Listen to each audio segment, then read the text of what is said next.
Welcome back to this latest episode of Japan's top business interviews. I'm your host, Dr. Greg Story, President Dale Carnegie Tokyo Training. My special guest today is an old friend of mine, Richard Cohen, who is the founder of Village Cellars, a very well-known wine and probably other produce company in Japan. When did you start Village Cellars? That's going back how long now? 1987. 1987. Wow. Okay. That's pioneering stuff. And Richard is a fellow Australian, and so I've known you probably since 92, and I came back to Japan. I think I met you sometime when I was with Austrade sometime in the point wine there. was everywhere. Wine, Australian wine. We're doing a lot of work with that. So, you have been in Japan, how long now? Well, I first came in 1972 for a couple of years. Mm-hmm. And then I came back full-time in 1982 with my Japanese wife. Right. What were you doing in those early 70s? I trained as a mining engineer, mm-hmm. Finished university. I got interested in Japanese when I was working in the mines as a student. And having, I wouldn't say escaped, but having not been drawn out in the draft, the national conscription in Australia, you must be a similar age then, because I missed the draft by a few months. Right. Actually, Yeah. They stopped the war just before I got my number was going to come up.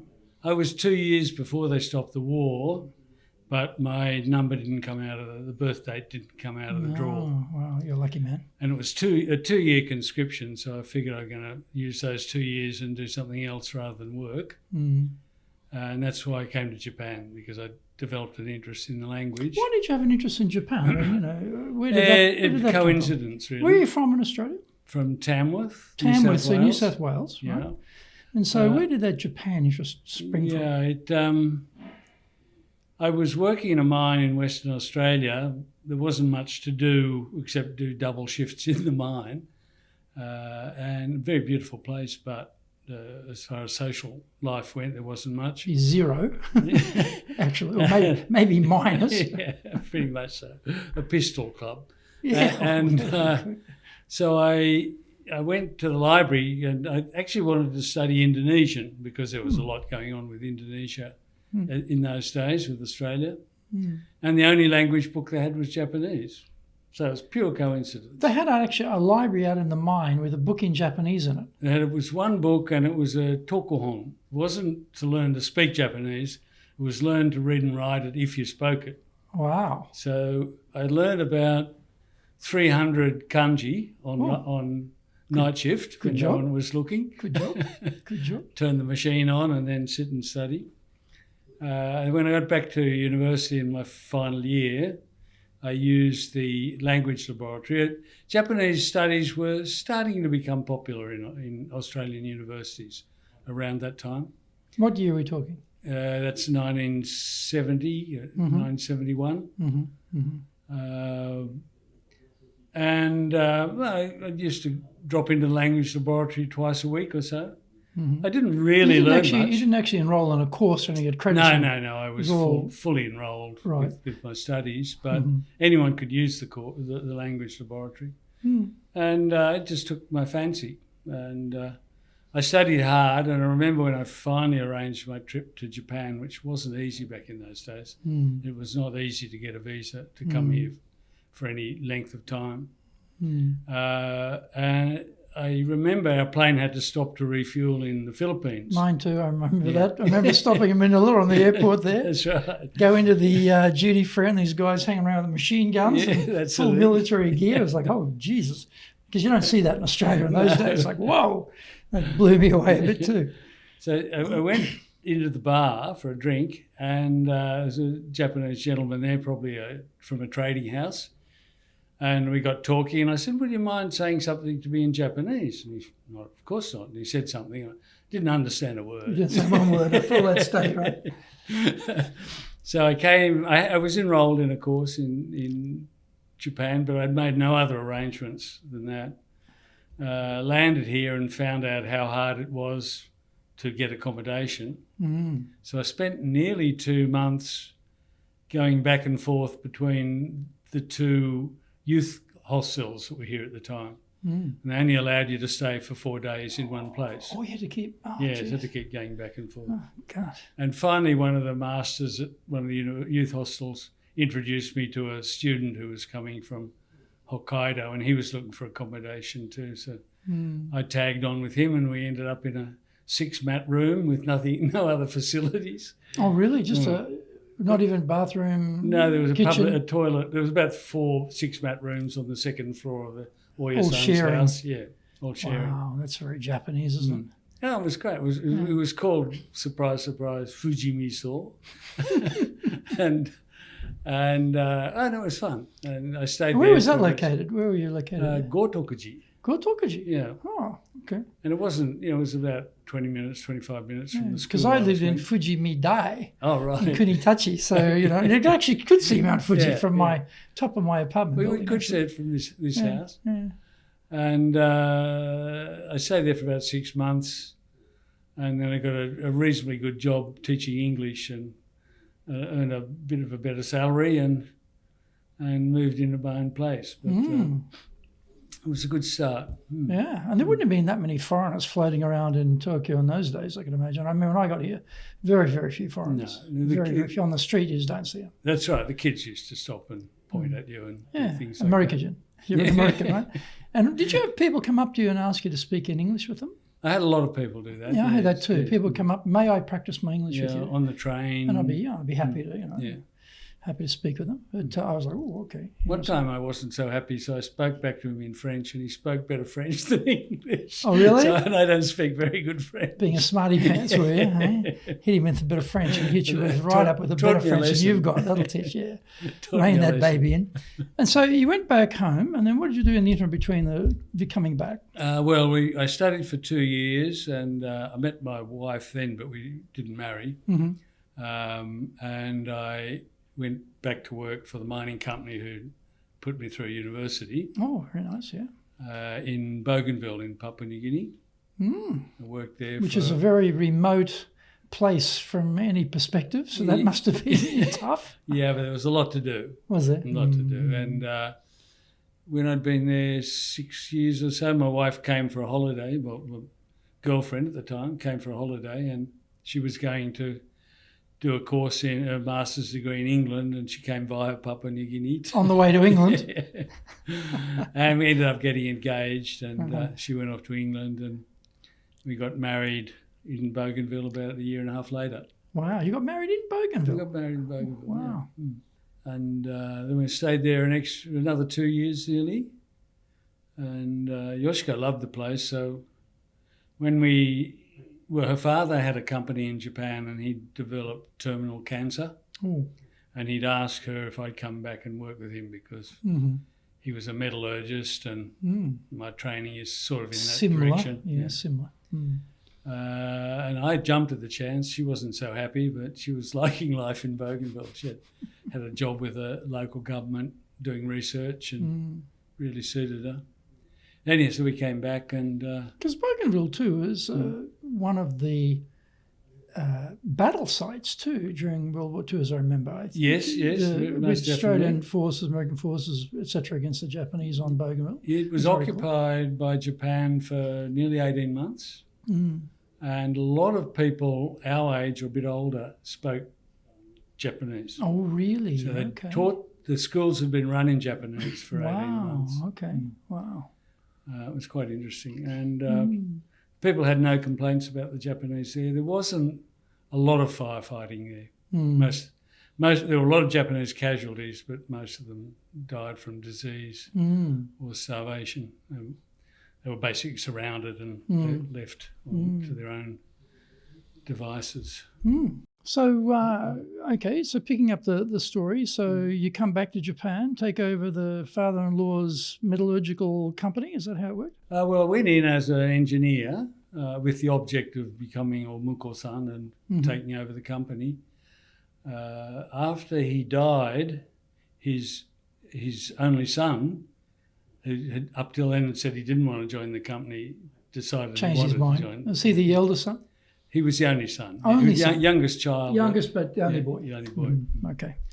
And that was fine. So what we decided to do was to set up our own company using the leverage of that company. And where was that located? Where was he located? It was and still is in Fukuoka in Toyama. Right.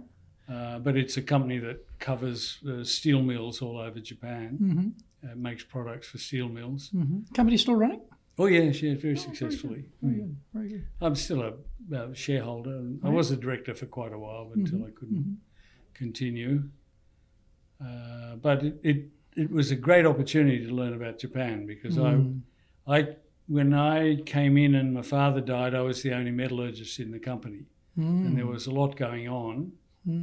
So I got a chance to learn how to work with government body, to do the research, working with government bodies, working with the sales team as a customer-facing jobs, which as an engineer you very rarely get training to do for. that. Yeah.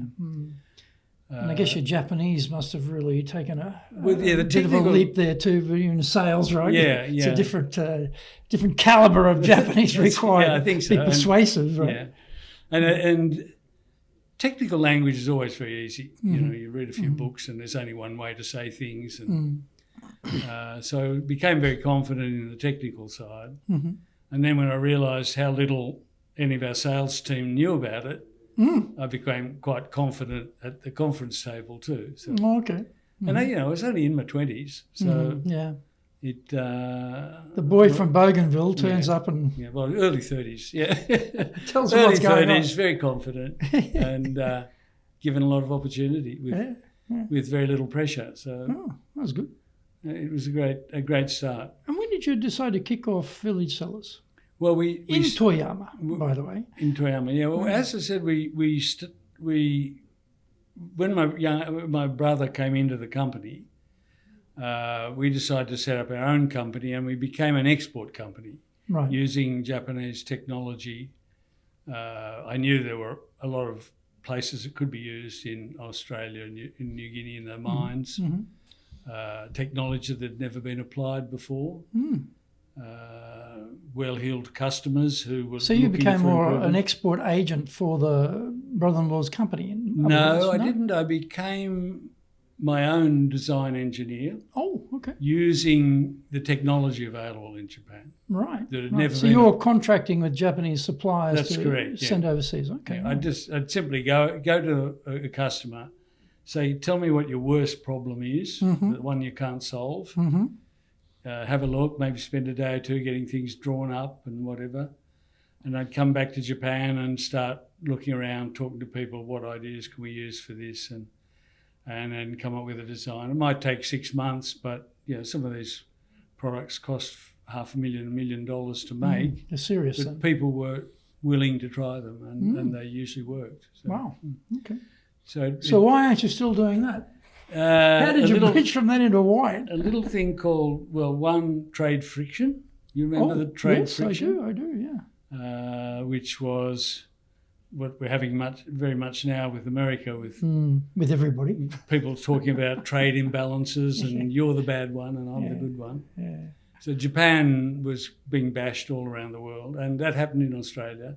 Oh, really? Yeah, the head office said we're not buying products from Japan anymore. Oh, wow. And I didn't realise it got as far as Australia in those days. And the foreman on the shop floor saying, oh, God, now I'm going to have to come back on the weekend to fix breakdowns, this, that. And that was one reason. And then, as you probably know, Bougainville had an insurrection. The mine there closed down, and they were a large share of our business. Oh, were they? Okay, right. My children were growing, and I was away 3-4 months a year. Travelling. And we started wine just as a hobby. As part of the company?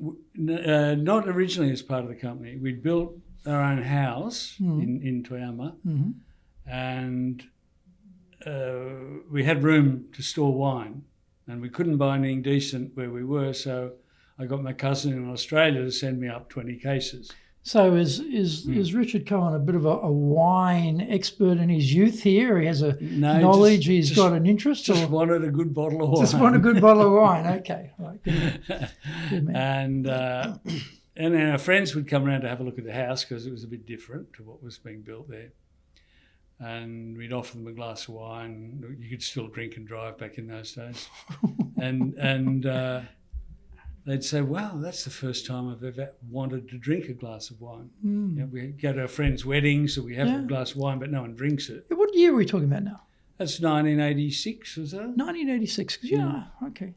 Yeah, well, you probably remember Dennis Gaston. Yes, I remember Dennis. He'd already started to promote, not as a business, but probably in a government capacity. Yep. So people were starting to hear about it, but it was just a great opportunity.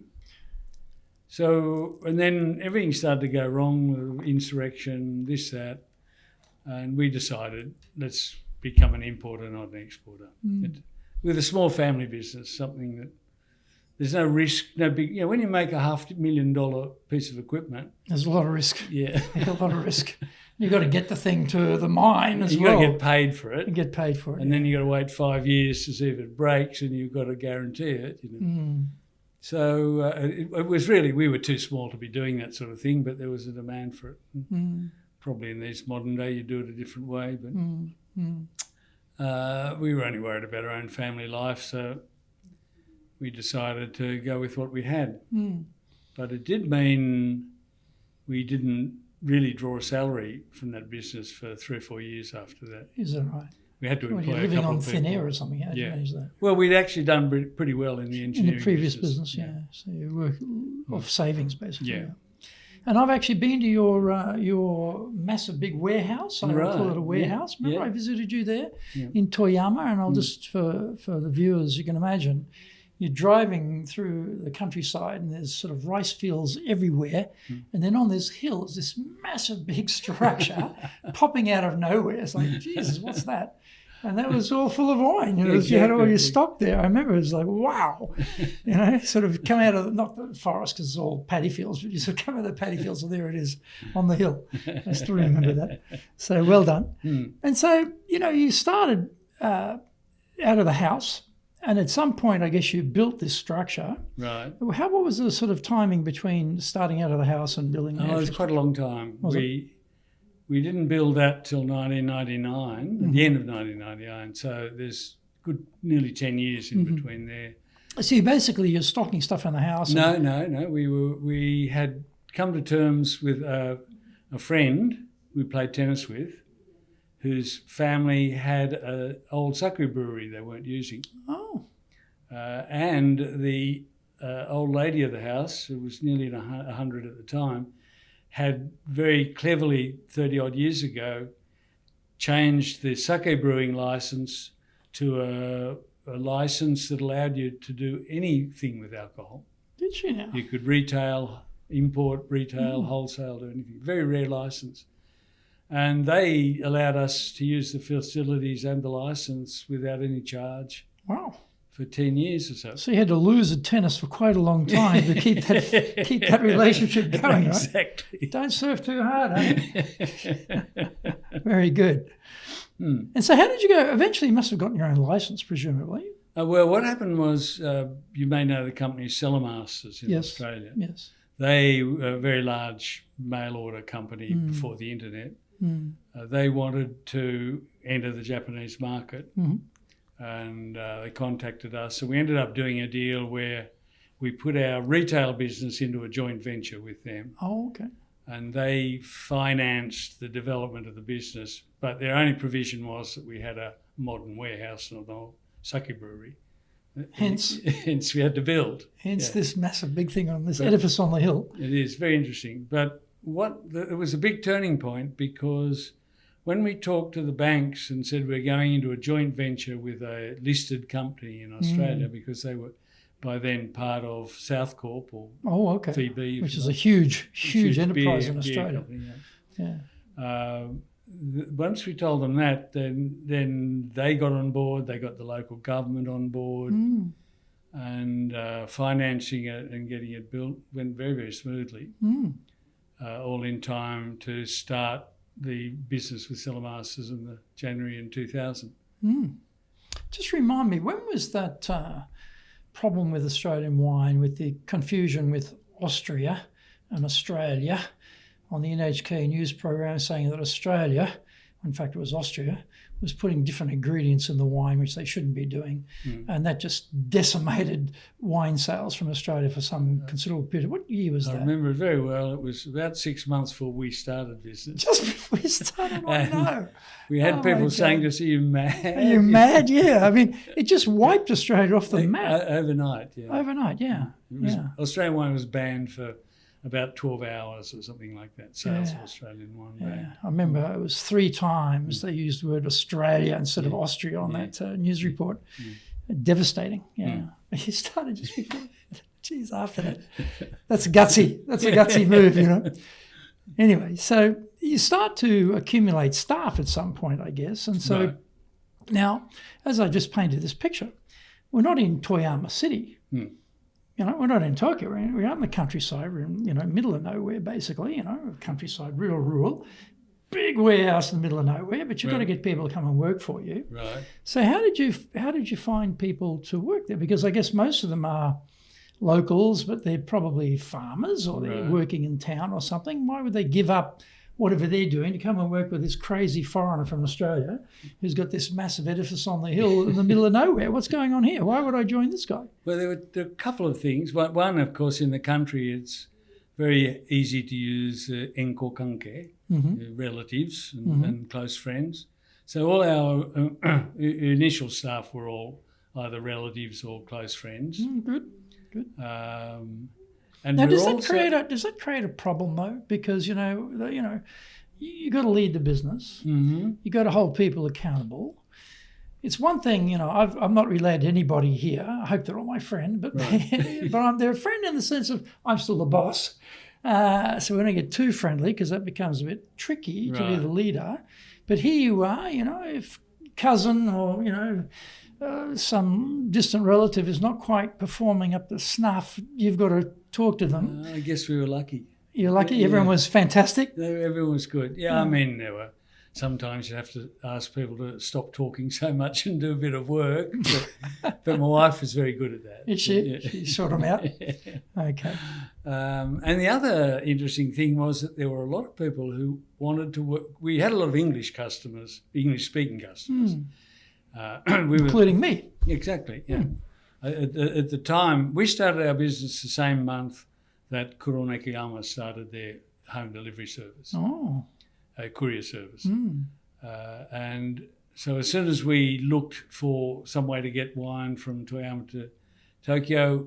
Bingo. Bang. So we were the first to really do it. Right. And they'd ring up one day and the wine would be on their doorstep the next day. Yeah, very efficient service. Yeah, very good. And so that was sort of a bit of a revelation for everybody. And we developed quite a... And in those days, they probably, if I think back, when I got here in 79, I went to Meiji looking for Australian wine. Couldn't see any, but then I found this ladder up against the wine rack, and at the very bottom, under the ladder, I should say, was a couple of bottles of Hardy's. I was actually who was it now? Wolf Blass, I think. Wolf Blass. A couple of bottles of Wolf Blass right down the bottom and nothing else. It was like hidden away. Had to go and find it. So there weren't that many options, as I recall, to get Australian wine in those days. That's true. Actually, that's true.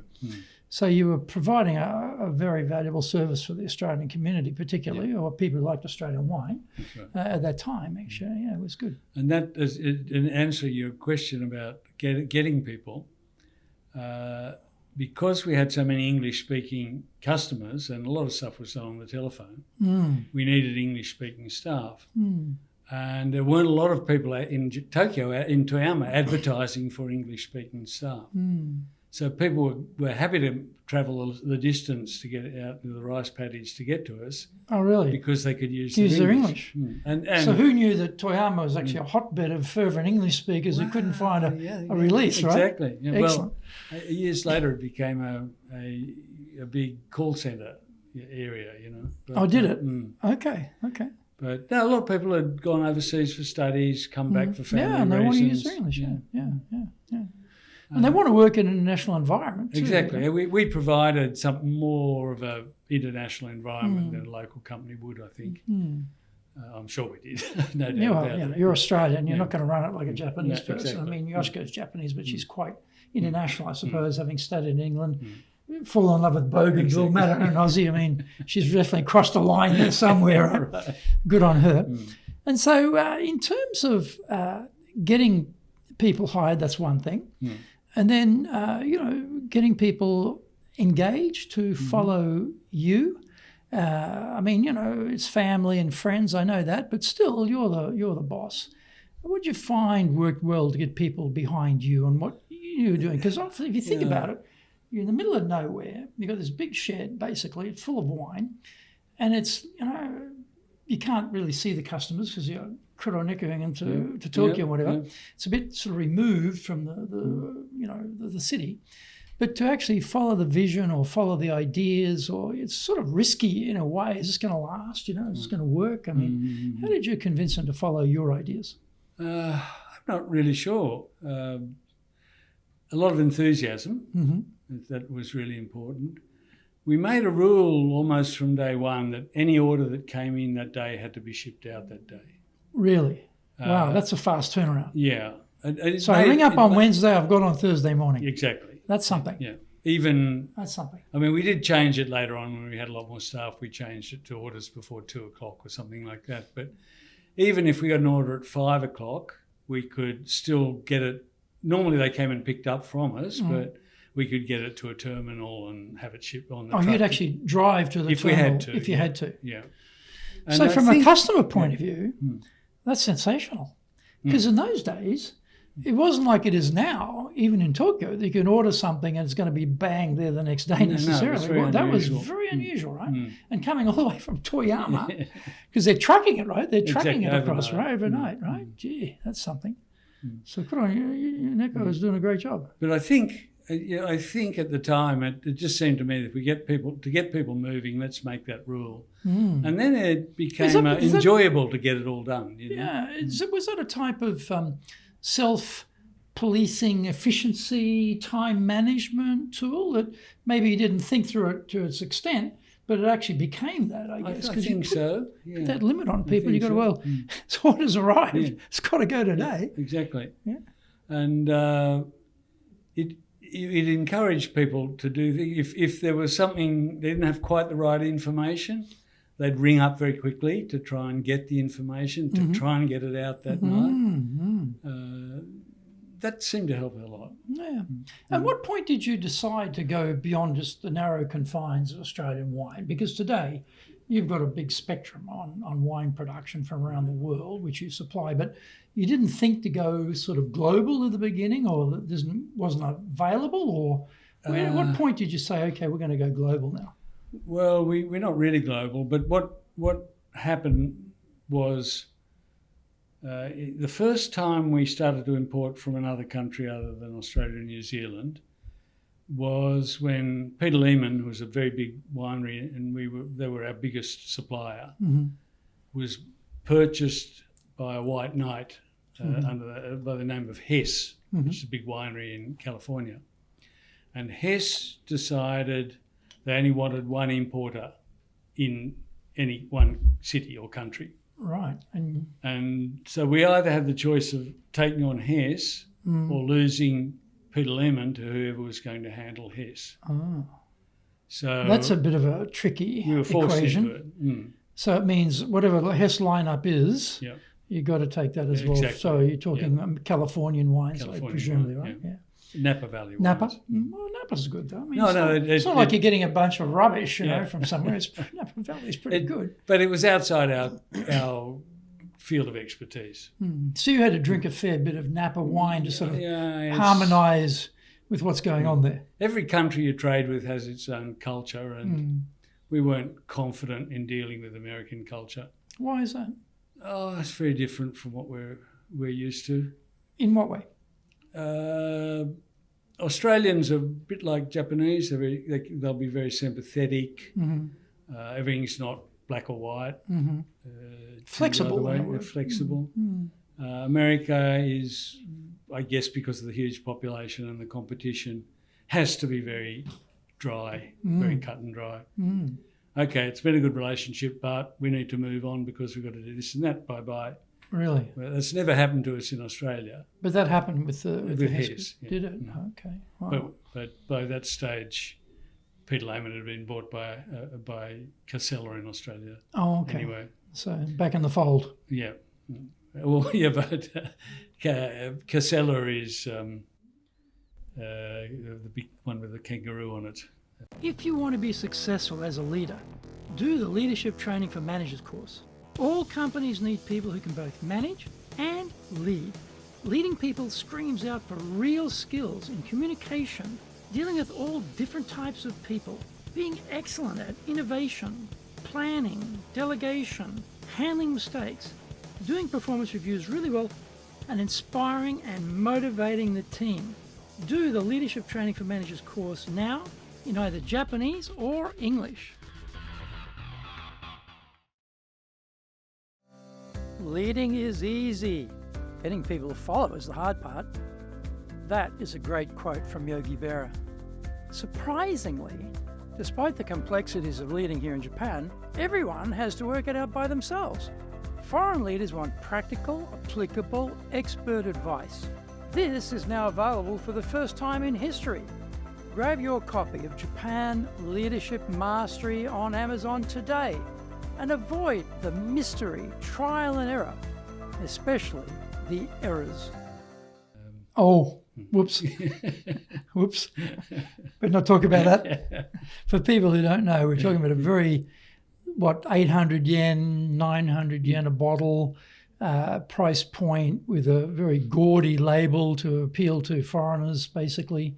Sort of, prawn, or actually shrimp on the barbie type of mindset, I guess, which is probably not showing Australia at its best, but it's probably mass, cheap mass, and a lot of Americans weren't wine drinkers, so for the uneducated palate, it seems fine, cheap and nasty. It's good. 6 million cases a year into the United States. Doing okay, yeah. And the guys who came up with that idea made a fortune. They did all right. But you and I, being, a cultured gentleman and knowing a bit about wine, we don't drink that rubbish, do we, mate? No, never. Unless maybe pour it on the plants in the garden if there's any sort of weeds or something. No, I would knock it back if it was the only wine on the table. No, I would. I wouldn't drink that stuff, thank you. But anyway, continue with, what about with, say, ideas from the team? Because you've got a captive market in Japan, and, Japanese have come to grips with wine and become, once upon a time, it was always just French wine. It was just like wine equals France. That's the end of it. Right. And, you'd go to these receptions and, of course, they're serving cheap French wine and it's just absolute rubbish. There's fantastic French wine and there's crap French wine. And every time you drink, it's like, this is rubbish, what are we going on here? But because it was cheap, right? No, well, wasn't super cheap, but it was relatively cheap. Right. And so you didn't have the quality wines. You wanted to spend a fair bit of dough, then you're talking fantastic French wines. But I guess over time, the Japanese palate has become sophisticated. They're growing a lot more wine in Japan as well. They're experimenting with wine from New Zealand, Australia, America, etc. They're getting, a broader spectrum on wine. So you've also got a Japanese market, I suppose, of non-foreigners, I suppose. Would that be a point? Almost totally now. Totally now, right? Yeah. So it's moved right across from a foreigner-centered group to a domestic market.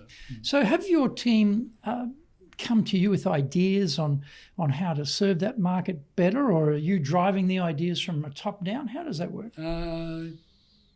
But it works both ways. Does it? People come to us, suppliers or winemakers come to us. We do tastings with the team. We sit down and work out. It's not hard to get an estimate. Okay, if we did handle this, what are we likely to sell? But that's only the first year or so. And then once we take on a wine, we usually continue with it. So a lot of the marketing ideas come from the top. They're thrown out to the sales team to and the top means you and Yoshiko-san? Me and Yoshiko, mostly Yoshiko. Mostly Yoshiko. And the sales team look at it and usually modify it, and then we run with it.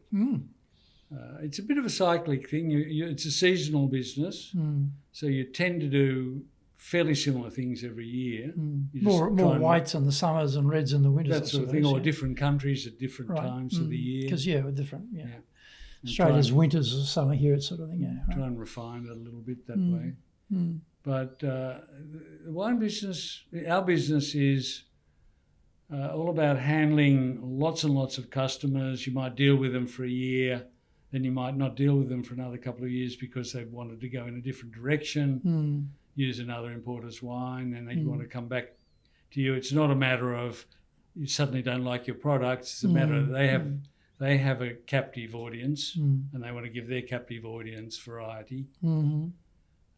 So our sales team's job is just to know who's doing what. Are they trying to find restaurants who are looking to have a house selection of wines that their competitors don't have, and they can offer something a bit different to the very clientele? much so. Yeah. Very much so. So you're appealing. They're probably not taking huge amounts of stock, No. but if you've got enough of them, then it starts to add up, I guess. That's correct. We send invoices out to literally hundreds and hundreds of customers every month. And how do your sales team find those restaurants who want to do that, or wine bars or whatever? Nearly all by referral. Really? Okay. Wow, that's interesting. And also in this industry, a lot of the sommeliers or the chefs tend to move around. And they take the knowledge with them. Yeah. I've always thought you should be like a big Hollywood sign in California, LA with, village cellars on that hill, so that would have been good. Except no one would see it, I suppose, because you're on the bush there. But in terms of, thinking about helping people to have some ownership of what they're doing, giving them some, opportunity to take control, empowering them is a key, on these modern words, empowering the team. Yep. Anything you found works well to empower people in your leadership? Yes, I think the way we run our business, the way we track what our sales team is doing is a system where a salesperson's results are only looked at for the customers that he's responsible for. So if, for example, the restaurant down below, the salesperson who's looking after that feels he's not getting on so well with the manager or whatever, you might have one other sales guy come around and they'd hand over to him. And then on the computer, it's changed over. This restaurant is now this. So the new sales rep, his results will be compared to what was happening in that restaurant last year. Not what his sales are, what the restaurants he's responsible for are doing. It's a slightly different thing. I'm not understanding the difference. Yeah, You've still got to sell wine to the restaurant. What's the difference? You do, but one guy might have some really good customers.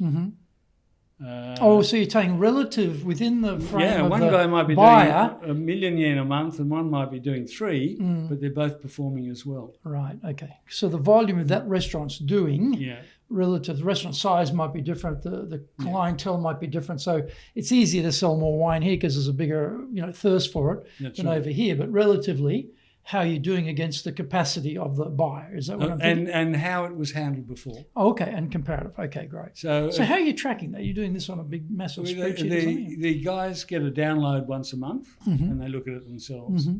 We very rarely, it's a nice screen they can look at and drill down into. And they get an idea of how they're going themselves. And we let them we very rarely have a meeting where we say, you're not performing well.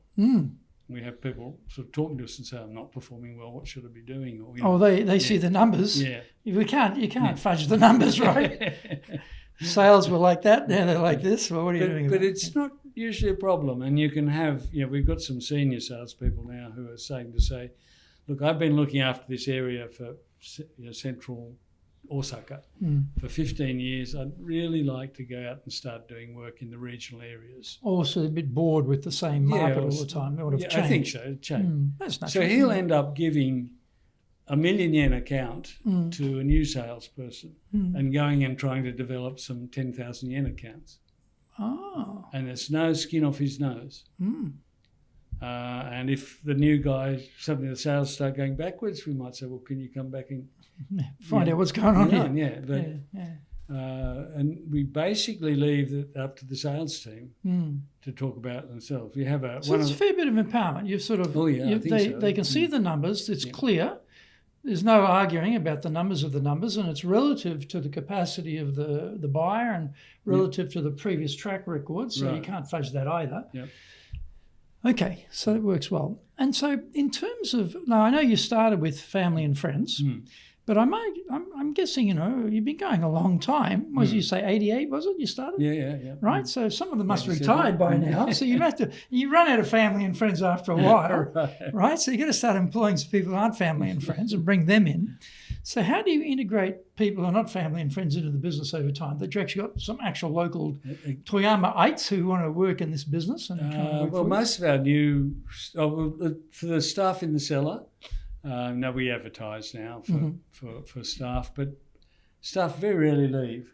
Right. Very rarely leave, only if they're growing old. So it's not too much of a struggle to find staff to work there. For finding salespeople is a huge challenge. If we found the right person, we'd employ them tomorrow. It's a bit of an issue because there are a lot of people who like to sell French wine because there's a lot of restaurants who use it. And there's not so many who want to sell Australian, New Zealand wine because you've got to look a lot harder to find. So as a experienced salesperson in the beverages industry, if I see an ad for Village Cellars and I turn up and I see here's the lineup of wine, there's no French wine, I'm thinking to myself, this is going to be hard. Is there a French outlet here somewhere I can go and work for them instead? But I guess, in Toyama, I don't imagine you've got a lot of stiff competition in the wine, retailing business, to be stealing your staff from you. Except all our sales staff work out of Tokyo or Osaka. Okay. So they're not based up in the hills. They're down here on the flat. We've always worked remote from back in the late 1990s. So they've got choices then? Yeah. They've got choices. Okay. They've always worked remotely. But you've also got a bigger pool too of people down here as well, haven't you? Yeah. And more likely to have English speakers down here as well, I guess. Yes. So we haven't employed a new sales person for 4 or 5 years. Really? Okay. Because you can't get them? Can't get them Can't really. get them, really. Okay. And we don't advertise for salespeople. We'll have one of our sales guys will say, look, I've been talking to the sommelier or someone at a certain restaurant and he's really looking for another job. One of the reasons people want to change from working in a restaurant to working as a wine salesperson is the hours you have to work. They've had a child. Oh, yeah, restaurants are long and hard hours. You've had a child, you want to get home. Be with the family. 6 o'clock. And no one does sales work much after 6 o'clock or 5 o'clock because their customers are working. You're not beating them to a pulp to stay there at 11 o'clock like the Japanese companies and keep working, right? Well, only if they're going out drinking at their customers' restaurants. That's a different thing, yeah. And what about building? What have you found works well in Japan to build trust with staff? Well, I've never had to think about it, but... well, you hardly got anybody leaving, so obviously something's working. If there wasn't any trust, they'd be out the door, right? So it's the opposite problem. Yeah, there are a few things. It's working well. I think one is being respectful. What does that mean? I mean, be respectful. What does that translate into on a daily basis? Polite greetings. Okay. If something goes wrong, you don't have an expression that's on your face that something's gone wrong. You talk. How do you control that? You learn to. You learn to, right? Mask your. Learn to. When I was younger and you got a little bit angry, the desolation on the other person's face was enough to tell you you better do it another way. Pull back on that scolding face. Yeah. People are not normally here won't say, look, no, that's not right. I did this. They'll just sit and listen, even if they think they're in the right. And all you're doing is making a fool of yourself. instead of asking what went wrong, why did it happen, what can we do to make it better. But what next about? time? I mean, you've got a lot of people working remotely who probably you don't see face to face all that often, I guess. So how do you sort of build a trust with new salespeople or new to the company? You're out in the middle of bush and Toyama, they're down here. How does that? Because you've got a remote workforce for a long time. Yeah, in the early days, we used to, when a salesperson had developed a good account, either Yoshiko or I would go around and have a meeting with them, with the salesperson, and then have a meal together afterwards, that sort of thing. It never seemed to be a problem. I've always spent at least a week or two in Tokyo. Right, every month, yeah. Okay. So, on the trust function, what do you found worked building trust? I think seen to be working hard. Sometimes if there's a problem that's worrying everyone, you stay over the weekend and get it fixed, and when everyone comes in on Monday, so it's fixed. Another one is having the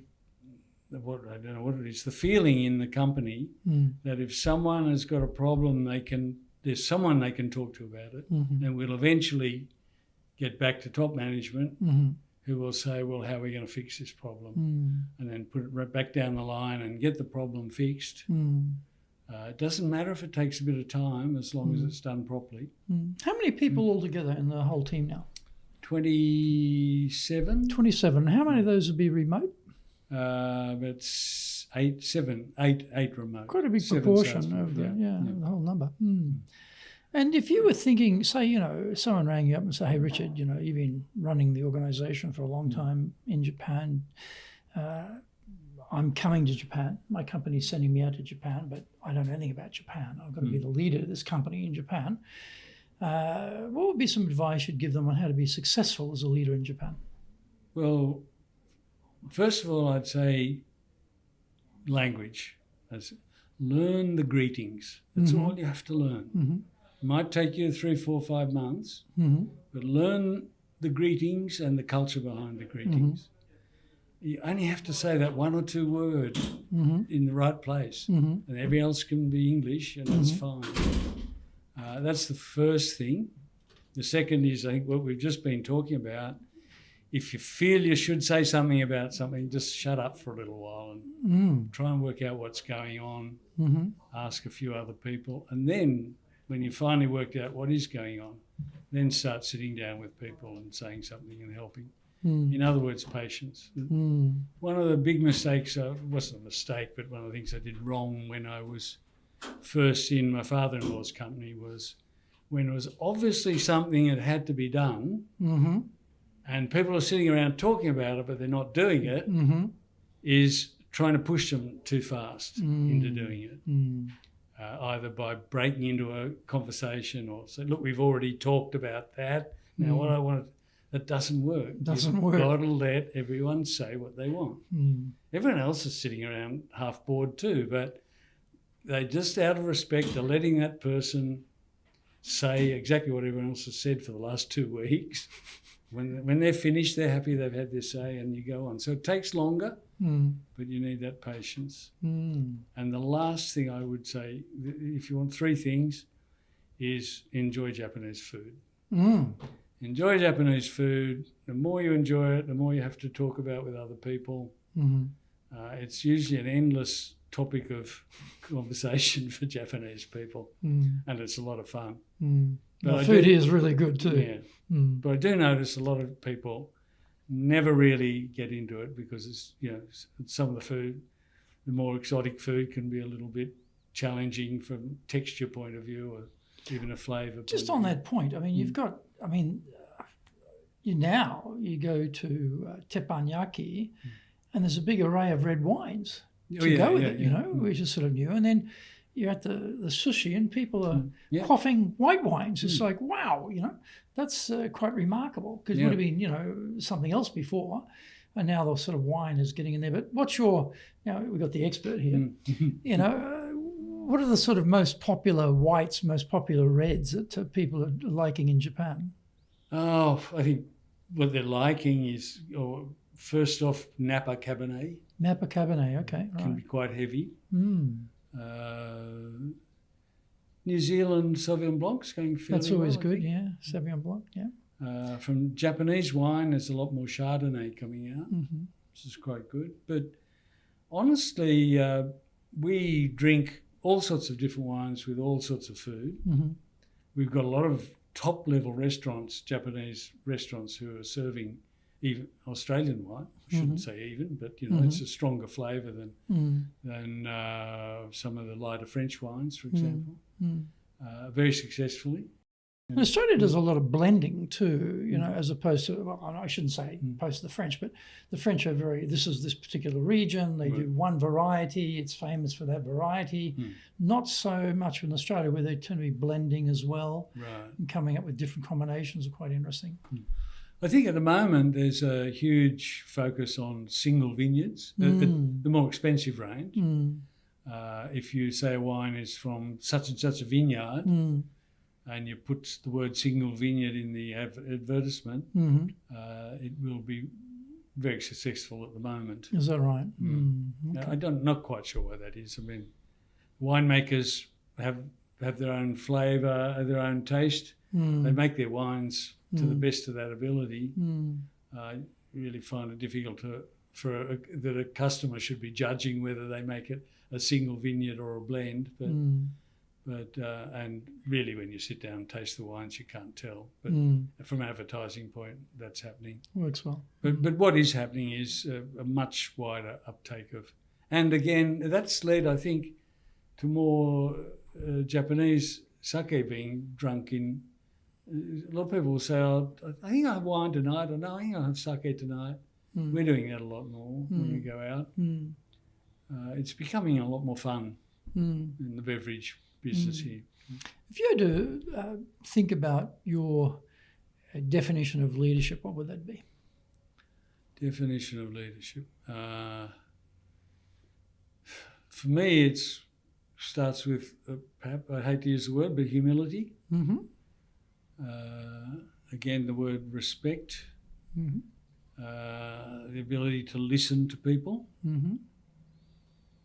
especially here, the ability to, if you have a good idea, it's probably best to start pushing off with it yourself, but not very strongly, and make some suggestions that give people an idea of where you want to head, and then give them a chance to come in and do little bits and pieces with it. Or, I don't think it really happens in our company, but people do little bits and pieces. But if someone wants to take the whole thing and run with it, go with it, it always seems in our small company we have to do the innovation, but in a gentle way to get started. Always avoid saying I'm bringing this in because something's not quite right at the moment, or we're going to fix this up. That's not what we're trying to do. We're trying to... it's broken, I'm here to fix it. Yeah, that doesn't work for me. I think, honestly, it's... And working harder than everybody else. And one of the most important things, which I didn't learn in Japan, is that if you're at the top, you take responsibility for just about everything that happens. You allow people to be involved in making the final decisions, but by allowing them to do that, you're taking responsibility for the So how results. do you handle mistakes or failure in the company? How do you approach that? Well, for me, I usually go and sit down with the people who are working on the job and actually find out what's going on, because usually you don't find out by talking to them. Then why is that? Why can't you talk and I tell you what's going on? I don't think people can communicate. If they could communicate what the problem is, they would never have had the problem. They would have fixed it already themselves. Yeah. Okay. So you sit down, it might take a week or two, and you can't spend every day doing it. Come up with some ideas, discuss them with other people. And if you can get it all fixed up, it's fixed up because they did a great job getting it fixed up. And often that involves, as I said, coming in on the weekend, Maybe they're right, maybe they're wrong. I'm going to spend a whole day trying to do it another way and see what happens. People don't really get the chance in a busy environment to do that sort of research themselves. They've got the pressure to get it right, but they don't have the luxury of having a few spare days to try this or try that. So that's how we generally do it. And I'm a bit lucky that I'm good at fixing things. I'm good at breaking things. Okay. I'm good at making a mess. I'm not good on the fixing, good on the creating the problem. That's usually my forte. But leadership's about making the other people think that they were or making them instrumental in getting the job right, getting it done right. And I never, it's impossible not to say never, but I do my very best not to criticise, even when things are going wrong. It always seems to work for us. Maybe it doesn't, it probably shows up on the bottom line as a lower figure, but in the long run, it's a lot less heartache for everybody. Well, you got the harmony. Yeah. And Japan's all about harmony. I believe. And you got the people loyal and staying with you, through thick and thin, which again is, something. But Richard, thank you. Right, thanks very much. Greg. Very good, very good. Well, please join us again for our next episode of Japan's top business interviews.